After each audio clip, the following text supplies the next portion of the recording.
Hola, ¿saben qué tienen en común una pasta de dientes, un donuts, un gel de ducha, una golosina y un batido de chocolate?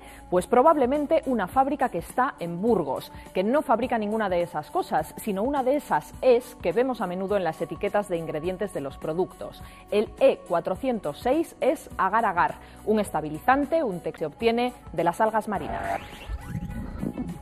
La zona, bueno, es digamos prácticamente casi todo el Cantábrico, siempre y cuando el fondo marino sea roca. Nuestro mercado es el mundo. En mermeladas, en el membrillo, en el donuts, que todo el mundo ha tomado uno. En todo. Eso seguramente que os habéis comido kilos de algas sin enteraros. En balística se están probando también geles en balística. Las aplicaciones del agar son infinitas, sus derivados se usan en microbiología, son la base de cualquier cultivo que se haga en un laboratorio, también en biología molecular, para secuenciar ADN. La empresa, eso sí, ha tenido que cerrar una línea de producción de un tipo de algas que no le resultaba rentable. El año pasado despidió a 20 personas. No son fáciles las cosas para que cuadren los números, eso es algo esencial en la gestión y una empresa de Segovia lo enseña con un juego de rol. Cuando empecé jugando se nota cómo uno va aprendiendo cosas que las da por supuestos porque cree que son así y en la vida real no son así. Muchas veces el autónomo no está habituado a los propios términos que se manejan en las finanzas. Me hace pensar que tengo posibilidades y que planteándomelo bien pues puedo llegar a conseguir lo que quiera. La situación de la minería del carbón será hoy nuestra noticia de la semana, pero empezamos viajando a la que casi podemos considerar Costa de Burgos para hablarles del omnipresente agar-agar.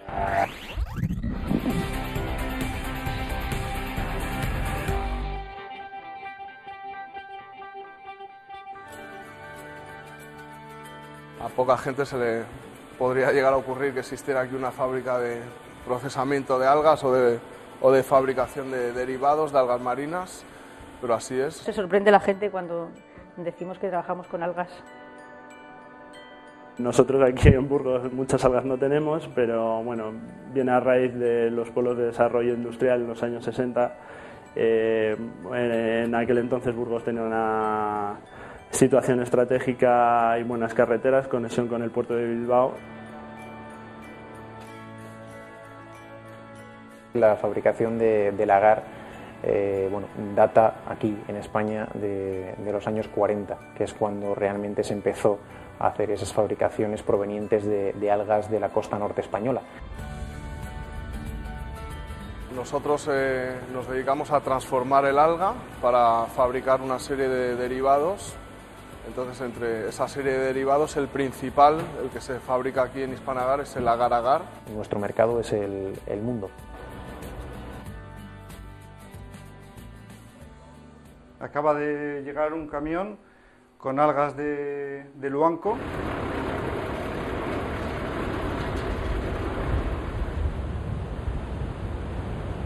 Principalmente las algas crecen en zonas rocosas y se maduran durante el verano. Luego hay dos formas de recogerlas. Una es esperar que las corrientes y las mareas las arranquen de esas zonas rocosas. Los temporales de invierno, de otoño, es cuando las arranca. El arribazón son las algas que tira la mar. Se llama arribazón como si fuese de arribada. Igual que el barco cuando viene de temporal al puerto, que viene de arribada, pues las algas hacen lo mismo. La mar, una vez que las arranca, al quedarse la mar bella, es cuando las tira a las playas. Salen a la superficie y las mareas las llevan a las playas. Y allí pues hay gente que con tractores o simplemente recogiéndolas desde la arena, las recogen para llevarlas a secar. Esta gente que se dedica a ellas, que principalmente son labradores. Entonces, en el tiempo ese que hay poco que hacer en el campo, se dedican a las algas.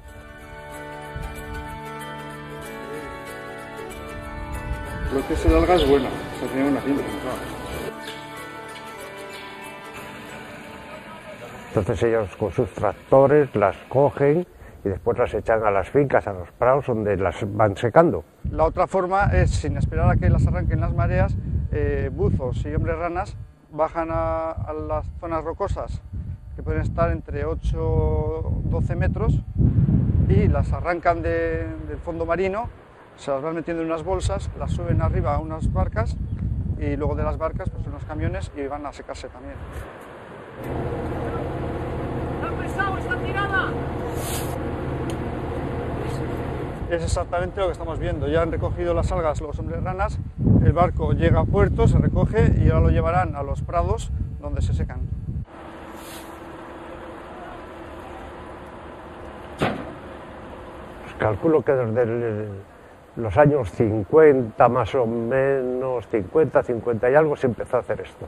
Antes había muchísima gente, en todos los pueblos de la costa había gente que se dedicaba a recolectar las algas. Ahora ya, bueno, pues fueron cambiando la vida y hay menos gente, pero lo que pasa es que ahora son cuadrillas grandes y ya, pues la verdad que están ya muy bien con tractores, que están todos organizados y se cogen menos algas. Hay menos algas porque ya no hay los temporales que había de hace años, hay menos temporales en la mar y arrancan menos las algas. La zona, bueno, es, digamos, prácticamente casi todo el Cantábrico, siempre y cuando el fondo marino sea roca. Si son fondos arenosos no va a crecer el Gelidium. Ahora estamos en la zona de San Vicente la Barquera de Cantabria. Aquí hay una zona muy importante, que son las playas de Merón, Cabo Mayor, toda la zona de Gerra, Ollambre, que salen bastantes algas, y después tenemos en la zona de Llanes, de Asturias. Y luego ya un poco más por aquí, en la zona de Gijón, Luanco, también en Galicia encontramos Gelidium. Y una vez secas las guardan en sus almacenes que tienen. Las algas estas, una vez que se secan, pues vienen a perder pues entre el 75-80% del peso. Entonces ahí es cuando vienen las empresas, en este caso es Panagar, que las compra y las trae al almacén principal que tiene él en la costa. Y de ahí ya se cargan en camiones y se manda a la fábrica de Burgos. Lo que trae son algas y el proveedor es José Luis. Y ahora ya podemos vaciar la báscula y proceder a la descarga. Pueden traer sobre 10.000, 12.000 kilos.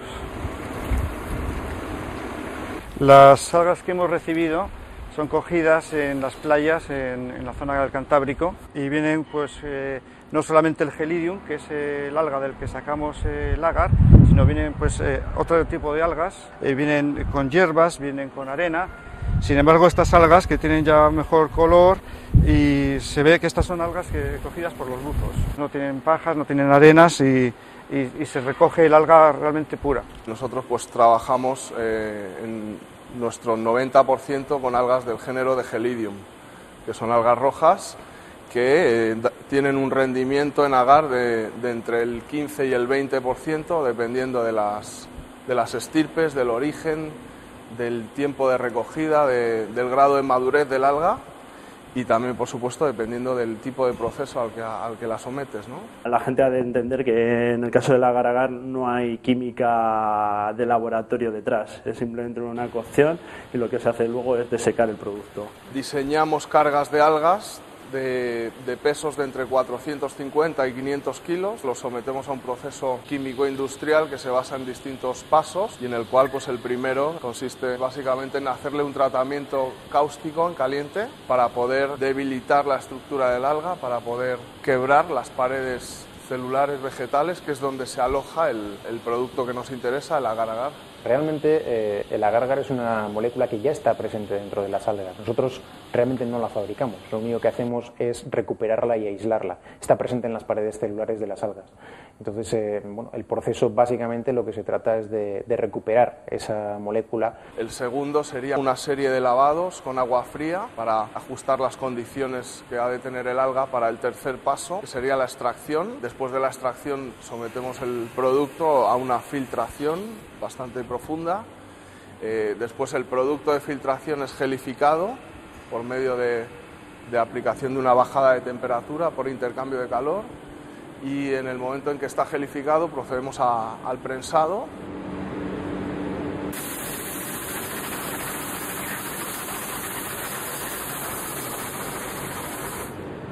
y después de prensar lo sometemos a un secado y una molienda que se produce a la misma vez. El secado y la molienda es una etapa común en nuestro proceso.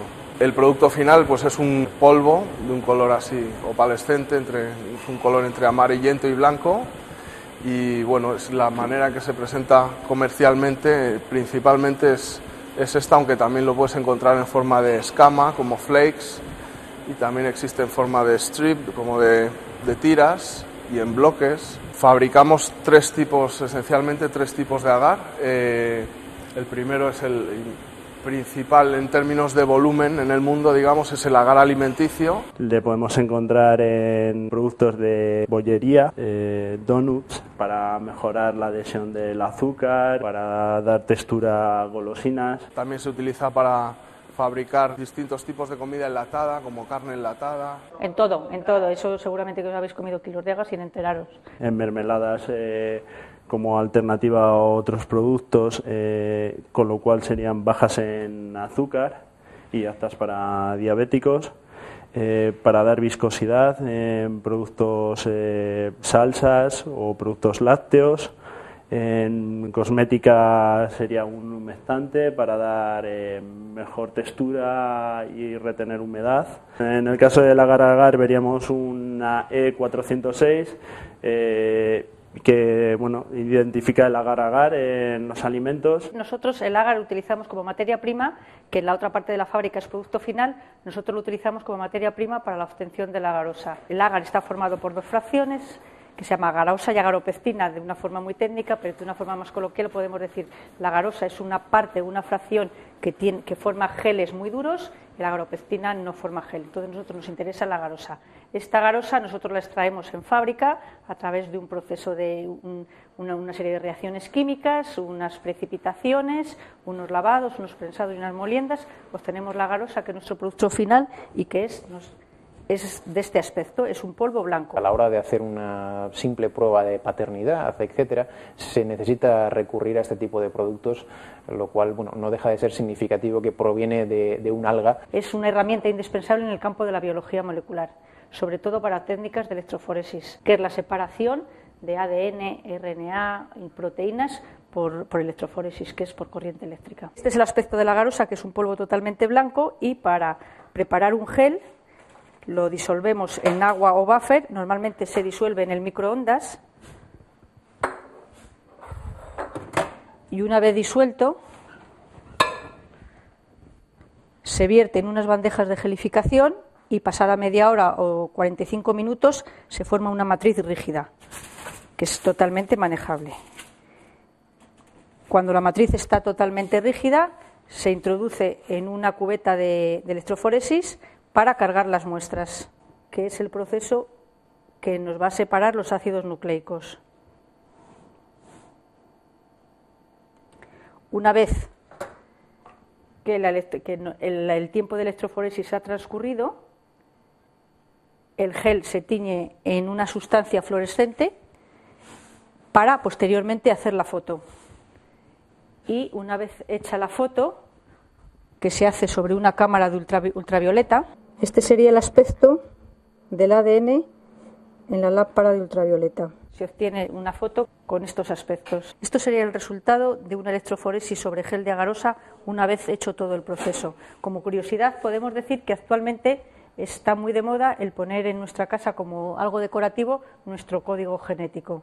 Para conseguir estos cuadros necesitamos un gel de agarosa. Todo esto que nos puede sonar un poco novedoso, como la separación de moléculas de DNA, proteínas, etcétera, ya se utilizaba la agarosa ya en los años 70, cuando empezamos nosotros los desarrollos de agarosa. Y de hecho solo hay dos empresas fabricantes principales en el mundo, una de ellas está aquí en Burgos y la otra en Estados Unidos.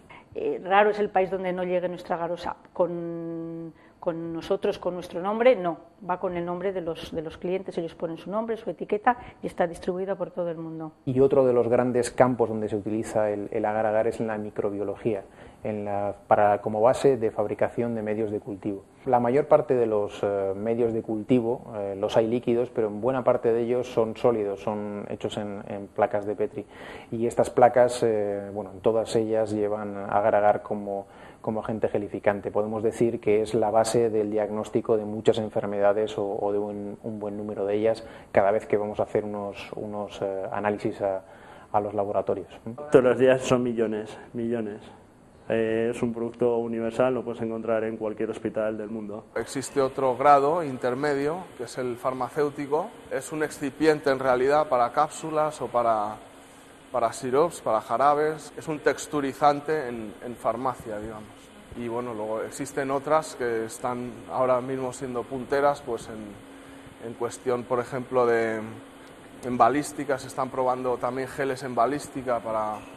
Son otras aplicaciones que no están totalmente instauradas en el mercado, pero se están haciendo pruebas con Guardia Civil, policía, en túneles de gel para probar armas. Aunque a principio puedan parecer, como nos pareció, productos como la agarosa, el agar-agar, que en su día eran unos mercados pequeños, después se va viendo que muchos de ellos evolucionan y al final se convierten en un referente.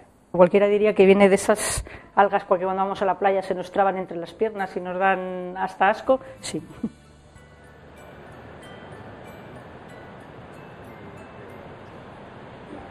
Son muchísimas las aplicaciones del agar, como han visto, y todavía no les hemos hablado de la más directa. También es un condimento en cocina. Como no es muy conocido, se lo vamos a explicar un poco y sin que sirva de precedente, vamos a cocinar.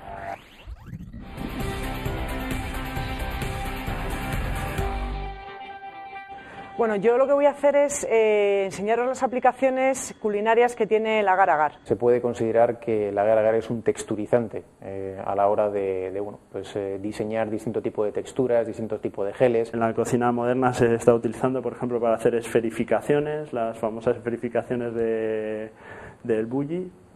Bueno, se pueden hacer con aginatos o con agar-agar. Vamos a trabajar con agar-agar en polvo. Vamos a hacer una ensalada de tomate con mozzarella de agar. Entonces tenemos aquí los ingredientes. Lo primero que tenemos son 3 yogures naturales que los he tenido escurriendo y les he quitado el suero, ¿vale? Con que estén unos 10 minutos escurriendo sería suficiente. Vamos a coger 200 mililitros de agua, le vamos a poner sal. Lo que vamos a hacer es una imitación del queso mozzarella.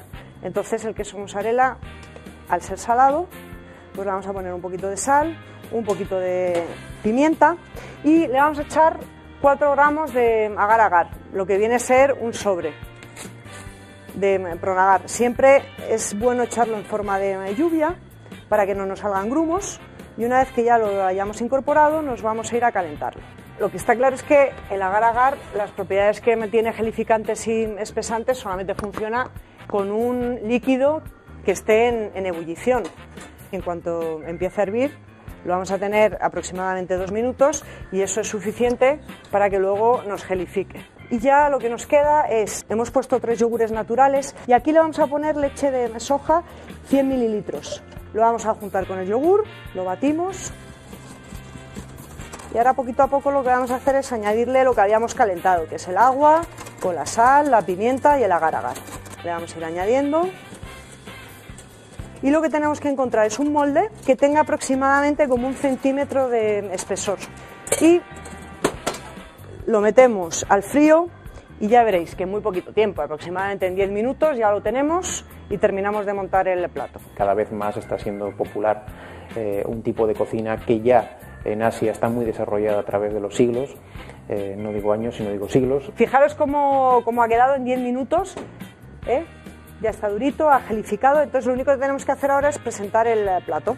Yo creo que lo conocí un poco como todos los cocineros.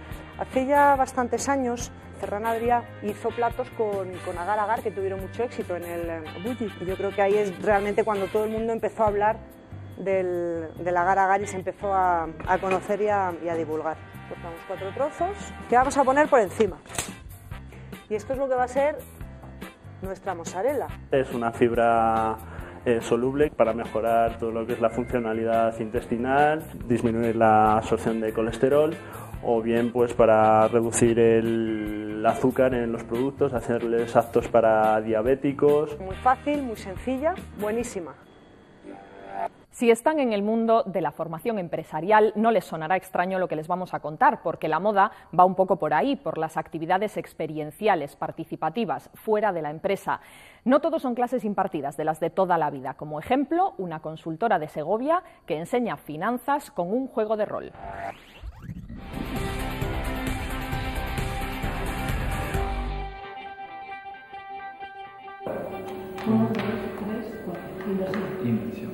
Me ha salido conductor de camión. Cobra al mes algo más de 1.000 euros y sueña con comprarse un palacio al estilo rococó.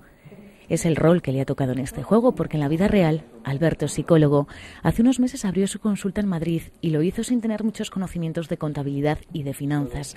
Ni siquiera sabía por dónde empezar su aventura empresarial. Para instalar la propia consulta hay montones de requisitos legales, financieros. Me vi como un poco agobiado con tantas cosas que había que hacer. Su caso no es aislado. El autónomo, cuando acude al experto financiero, en realidad lo que hace es delegarle todo el análisis y todo el trabajo.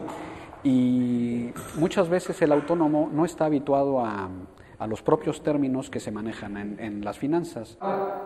Las últimas tendencias en formación empresarial pasan por un aprendizaje vivencial, ameno y en forma de juego, como esta especie de Monopoly, inspirado en técnicas suecas y que ha diseñado esta empresa segoviana para autónomos y emprendedores.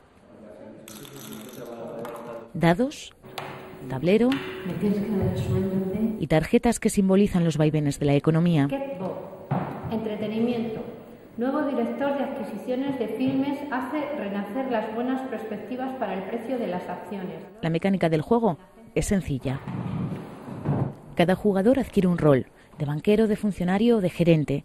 Con el sueldo que cobra al mes y los gastos que tiene, debe hacer cuentas e ir invirtiendo lo que le sobra en pequeños negocios, en bolsa o en inmuebles, así hasta conseguir un nivel de ahorro suficiente para crear una empresa o hacer realidad su sueño. Si lo consigue, da el salto en el tablero, del carrusel que simboliza la vida diaria a la montaña rusa donde entran en juego las ilusiones. Pero sobre todo, aprenderá contabilidad, qué son los activos, cómo se pueden gestionar los pasivos o cómo se hacen balances.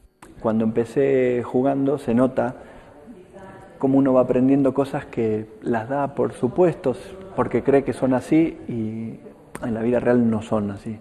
Entonces el juego va mostrando cómo uno tiene montones de prejuicios, montones como de caprichos y gasta el dinero a lo tonto.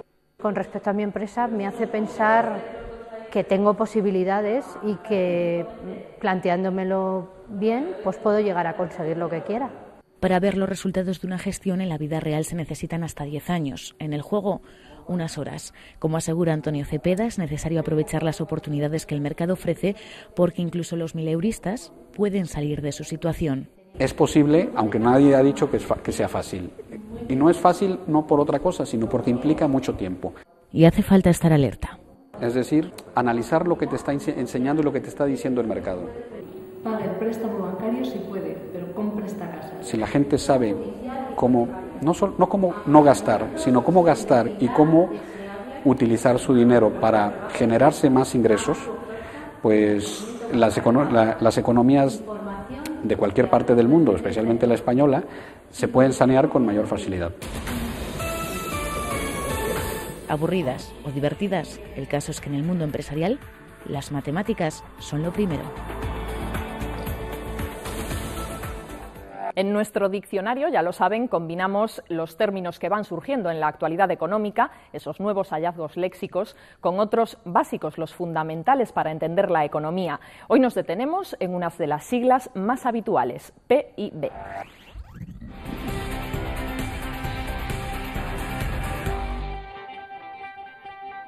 Hoy definimos el concepto de Producto Interior Bruto. Es el valor monetario de la producción de bienes y de la prestación de servicios que se realiza en un periodo determinado, por ejemplo, un año, tanto en España como en una comunidad autónoma como la de Castilla y León. Hay que distinguir la diferencia que existe entre Producto Interior Bruto y Producto Nacional Bruto. El Producto Interior Bruto hace referencia a la corriente de bienes y de servicios de ciudadanos tanto extranjeros como de la propia comunidad autónoma, y estamos refiriéndonos a Castilla y León. Y el Producto Nacional Bruto hace referencia exclusivamente a lo que son ciudadanos de dentro de la comunidad autónoma. Este septiembre ya está marcado por las movilizaciones en el sector del carbón en Castilla y León. Encierros, cortes de carreteras y vías férreas, protestas encendidas de los trabajadores por los pagos atrasados y las dificultades del sector. Es la noticia de la semana y para hablar del conflicto hemos buscado la reflexión de una experta en la Universidad de León. Ella hizo su tesis doctoral sobre este tema.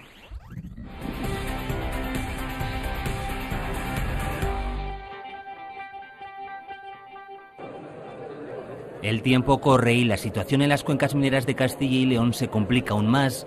La nueva semana se presenta vital si finalmente Europa decide dar luz verde al Real Decreto aprobado por el Gobierno español.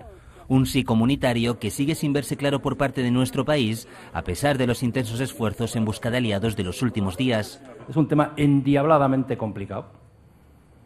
Es un tema complicado desde el punto de vista jurídico, porque hay que interpretar una directiva sobre la energía.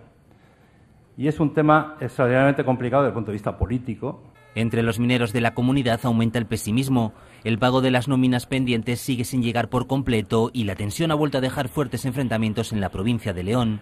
Los encierros en el Pozo, Las Cuevas y Casares continúan y a ellos se ha unido la huelga de hambre iniciada por 4 mineros el pasado lunes en Ponferrada. No nos están haciendo ni caso.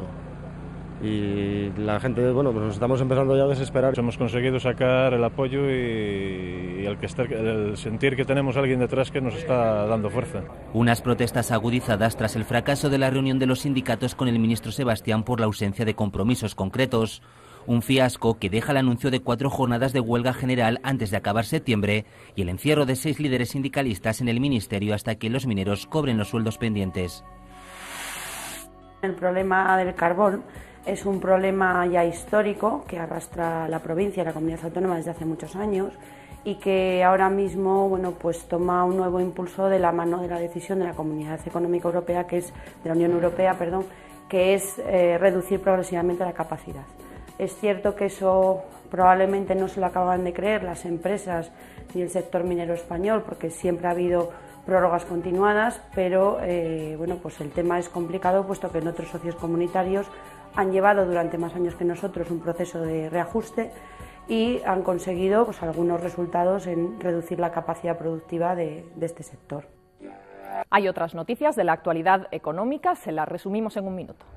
La vivienda vuelve a encarecerse en Castilla y León. Durante el segundo trimestre de 2010 el precio ha subido un 2,5% respecto a los 3 primeros meses del año, aumento superior en más de un punto al nacional. Sin embargo, si se compara con el mismo periodo de 2009, adquirir una casa cuesta casi un 2% menos.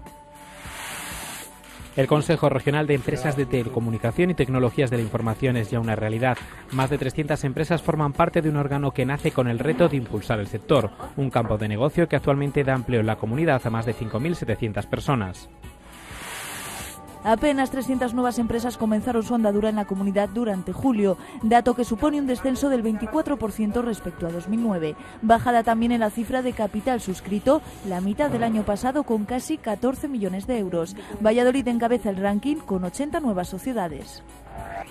Nos vamos, les esperamos dentro de una semana. Gracias por acompañarnos. Adiós.